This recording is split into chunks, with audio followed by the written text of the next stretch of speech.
You're 20, 30, maybe 40 years old, and deep down you feel like you're failing because everyone on your phone seems to have it figured out. The promotion, the vacation, the perfect life. That pit in your stomach right now, that is not laziness. That is something else entirely. Stay with me. Here's what's actually happening. Psychologists call it comparison paralysis. And here's why it's destroying you silently. Your brain is not comparing your real life to their real life. It is comparing your private struggles, your 3 a.m. worries, your unpaid bills, your self-doubt to their public highlight reel, their best moments, their filtered photos, their wins they chose to share.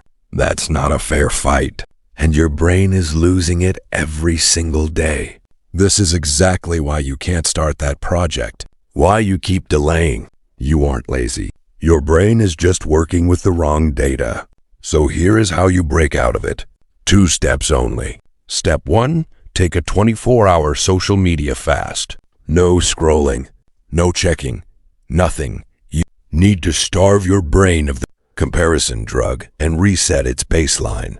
Just 24 hours. Step 2, stop looking at the big goal. If you want to write a book, forget the book. Just write 3 sentences today. If you want to get fit, forget 6-pack abs. Just do 5 push-ups right now. These are called micro-wins, and they are more powerful than motivation because they give your brain real evidence, real data that you are actually moving forward. That feeling of being behind starts to disappear the moment you start collecting small wins. Here is the truth. You are not behind. You are just on a different chapter of the same journey. Everyone you're comparing yourself to was once exactly where you are right now. So drop 1 comment below. What is 1 micro win you are committing to today? Write it down. I'll read every single one. And if this hit different, subscribe. Because every week, I'm dropping practical psychology that actually works in real life. I'll see you in the next one.